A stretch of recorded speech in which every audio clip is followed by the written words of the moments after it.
Hi friends, you are ക്രിയേഷൻസിൻ്റെ രേഖാസ് കിച്ചണിലേക്ക് എല്ലാവർക്കും സ്വാഗതം.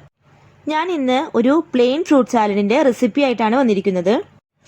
കുറച്ച് ദിവസം മുമ്പ് ഞാൻ ഫ്രൂട്ട് സലാഡ് വിത്ത് കസ്റ്റാർഡ് ചെയ്തിരുന്നു. അതിന് വളരെ നല്ല അഭിപ്രായമാണ് എല്ലാവരും പറഞ്ഞത്. അപ്പോൾ എല്ലാവരും ചോദിച്ചു പ്ലെയിൻ ഫ്രൂട്ട് സലാഡ് ചെയ്യുന്നത് ഒന്ന് കാണിക്കാനായിട്ട് പറഞ്ഞിരുന്നു. അതുകൊണ്ടാണ് ഞാൻ ഈ വീഡിയോ ആയിട്ട് ഇന്ന് വരാൻ കാരണം. അപ്പോൾ നിങ്ങളെല്ലാവരും ഇതുപോലെ ഒന്ന് ട്രൈ ചെയ്ത് നോക്കി നോക്കണം. ഇത് വളരെ സിമ്പിളാണ്.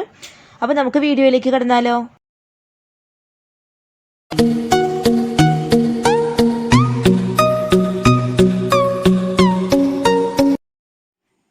ഫ്രൂട്ട് സലാഡ് തയ്യാറാക്കുന്നതിന് ഇവിടെ ഞാൻ ഇന്ന് 5 തരത്തിലുള്ള ഫ്രൂട്ട്സ് ആണ് എടുത്തിരിക്കുന്നത്.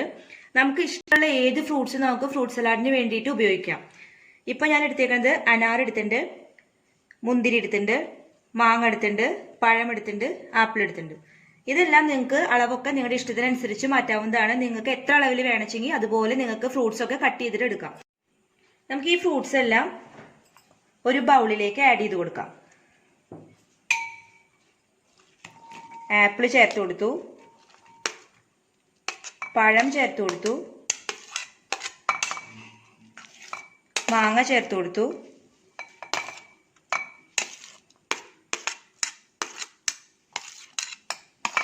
പോമഗ്രാനൈറ്റ് ചേർത്ത് കൊടുത്തു,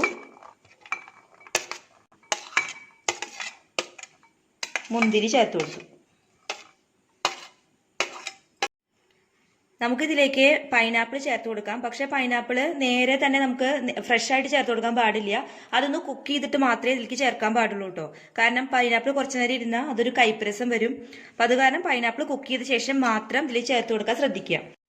ഇനി നമുക്കിതിലേക്ക് ഡ്രൈ ഫ്രൂട്ട്സ് എന്ത് വേണമെങ്കിൽ ചേർത്ത് കൊടുക്കാം കേട്ടോ. ഞാനിവിടെ കുറച്ച് ഉണക്കമുന്തിരി എടുത്തിട്ടുണ്ട്, അത് ഇതിലേക്ക് ഇട്ട് കൊടുക്കുകയാണ്.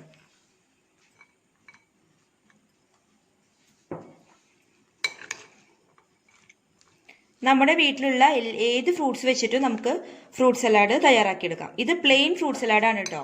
കസ്റ്റാർഡൊന്നും ചേർക്കാത്ത തരത്തിലുള്ള ഫ്രൂട്ട് സലാഡാണ്. ഐസ്ക്രീമോ ഒന്നും ചേർക്കണില്ല. ഇതിലേക്ക് ഒരു വലിയ ചെറുനാരങ്ങയുടെ നീരാണ് അത് ഒഴിച്ചു കൊടുക്കുക.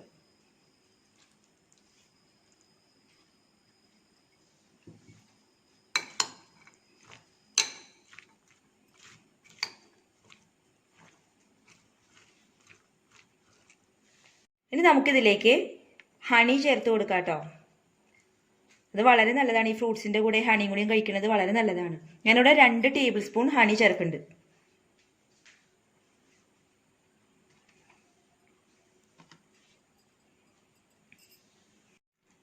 ഹണി ചേർത്ത ശേഷം നല്ലതായിട്ട് മിക്സ് ചെയ്യാം. നമ്മുടെ ഫ്രൂട്ട് സലാഡ് ഇവിടെ റെഡി ആയിരിക്കുകയാണ്. ഇത് വീട്ടിൽ വളരെ എളുപ്പത്തിൽ തന്നെ തയ്യാറാക്കാൻ പറ്റുന്ന ഒരു ഫ്രൂട്ട് സലാഡാണ്. ഇനിയിപ്പോൾ നിങ്ങൾക്ക് ഇതിൽ ഏതെങ്കിലും ഒരു ഫ്രൂട്ട്സ് വീട്ടിലില്ല എന്ന് വിചാരിച്ചിട്ട് നമുക്ക് വിഷമിക്കേണ്ട ആവശ്യമില്ല. ബാക്കിയുള്ള ഫ്രൂട്ട്സ് വെച്ചിട്ട് നമുക്ക് ഇതുപോലെ ചെയ്തെടുക്കാം. ഈ വീഡിയോ ഇഷ്ടമായ ലൈക്ക് ചെയ്യാനും ഷെയർ ചെയ്യാനും സബ്സ്ക്രൈബ് ചെയ്യാനും മറക്കരുത്. Thank you for watching.